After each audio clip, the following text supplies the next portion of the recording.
শুভ সকাল বন্ধুরা, কেমন আছেন সবাই? আশা করছি সকলে ভালো আছেন, সুস্থ আছেন, আর আমিও ভালো আছি। মেঘলা দিনের শুভেচ্ছা জানিয়ে শুরু করছি আজকের ভিডিও। আমাদের দিকে কিন্তু রবিবার থেকে বৃষ্টি শুরু হয়েছে।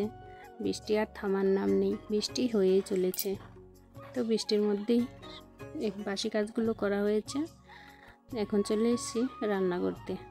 আজকে বৃষ্টির মধ্যে আর মাছওয়ালাও আসেনি, মাছও নেওয়া হয়নি, তাই আজকে ডাল ভিজিয়ে রেখেছিলাম, সেই ডাল দিয়ে বড়া বানিয়ে তরকারি করব। তো ডালগুলো বেটে নিয়েছি, তার মধ্যে দুটো সিদ্ধ আলু দিয়েছি, নুন, হলুদ, লঙ্কার গুঁড়ো, কাঁচা লঙ্কা বাটা আর চালের গুঁড়ো দিয়ে ভালো করে মিশিয়ে নিয়েছি। এদিকে তেলটাও গরম হয়ে গেছে, এখন বড়াগুলো ভেজে নিচ্ছি। ভিডিওটি যদি ভালো লাগে বন্ধুরা, তাহলে একটু লাইক করবেন আর সাবস্ক্রাইব করে ছোট্ট চ্যানেলটির পাশে থাকবেন। আর কেউ যদি নতুন বন্ধু হন তাহলে অবশ্যই কমেন্টে জানিয়ে দেবেন। আমি যত শীঘ্রই সম্ভব আপনার চ্যানেলে যাওয়ার চেষ্টা করব। তো একে একে ডাল বাটাটা দিয়ে দিচ্ছি গোল গোল করে।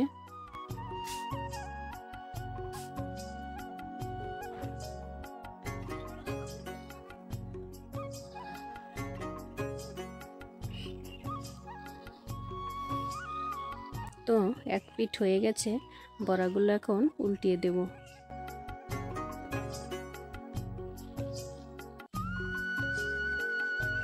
এদিকে আলুগুলো সিদ্ধ করে নিয়েছি, মা আলুগুলো ছুলে দিচ্ছে, আমি এদিকে বড়াগুলো ভেজে নিচ্ছি।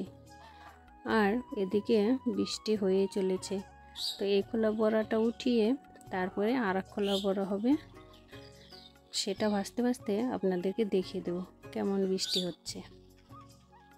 তো চলেন বন্ধুরা, দেখতে থাকেন।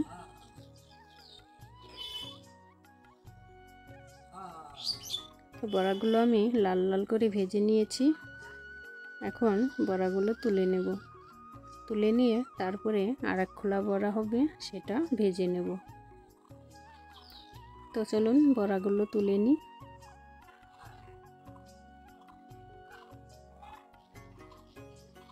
বড়াগুলো তুলে নিয়ে আর এক খোলা বড়া ভাজতে ভাজতে আপনাদেরকে দেখিয়ে দিচ্ছি।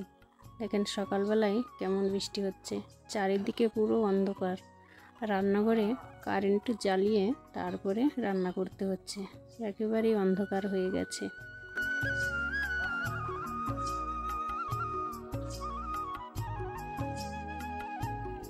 তো বড়াগুলো আমার ভাজা হয়ে গেছে। বড়া ভাজার তেলের মধ্যেই দিয়ে দিয়েছি জিরে আর তেজপাতা। তেজপাতা আর জিরেটা একটু ভাজা ভাজা হয়ে গেলে তারপরে দিয়ে দেব আলুগুলো। আলুগুলো খুব আমি একটা ভাঙিনি, অল্প অল্প ভেঙে রেখেছি।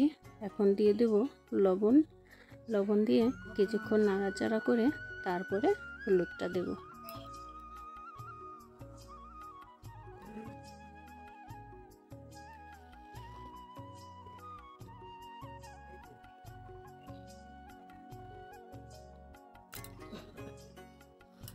আরও দুটো আলু ছোলা বাকি ছিল, তো মা ওই দুটো ছুলে দিল, তারপরে ওই দুটো দিয়ে দিলাম।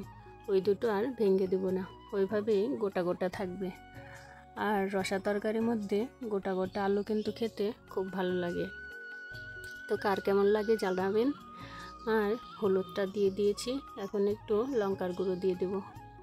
তারপরে ভালো করে ভাজা ভাজা করে, আর তেলটা বড়া ভাজার তেল যতটা ছিল তার থেকে কমিয়ে নিয়েছিলাম তেলটা, তাই নিচে একটু একটু লেগে যাচ্ছে।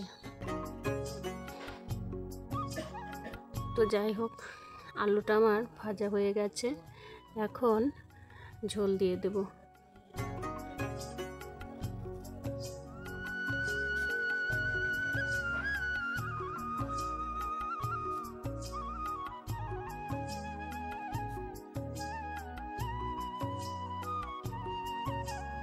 তো ঝোল দিয়ে দিয়েছি, ঝোল দিয়ে তারপরে একটুখানি কাঁচা লঙ্কা বেটে দিয়ে দেবো।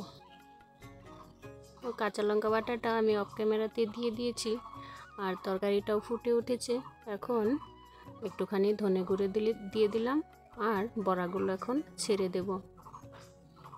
কারণ তাড়াতাড়ি বড়াগুলো না দিলে বড়াগুলোর মধ্যে রস ঢুকবে না, আর পরে দিলে বড়াগুলোতে রসটা একবারে চুষে খেয়ে নেবে, তখন তরকারিটা ঘন হয়ে যাবে।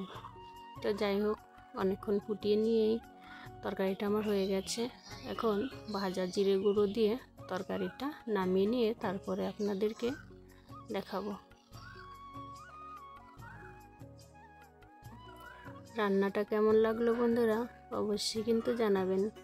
ভালো লাগলে একবার বানিয়ে খেতে পারেন, আমাদের গ্রাম বাংলার রান্না। আর কতটা পাতলা নামিয়েছিলাম সেটা তো আপনারা দেখলেন। বড়ার তরকারিতে একটু পাতলা পাতলাই নামাতে হয়, না হলে একেবারে ঘন হয়ে যায়। তার কিছুটা বড়া ভেজে রেখেছি ভাতের সাথে খাওয়ার জন্য। আর এখানে কালকে রাত্রের ডাল, তারপরে পুঁই শাকের তরকারি ছিল, সেগুলো গরম করে নিয়েছি। আর এর মধ্যেও কিন্তু এক জেলে মাছ নিয়ে এসেছিল, তো ছোট্ট একটা মাছ নেওয়া হয়েছিল, সেটা ভেজে নিয়েছি। আজ তাহলে এই পর্যন্তই, ভালো থাকবেন।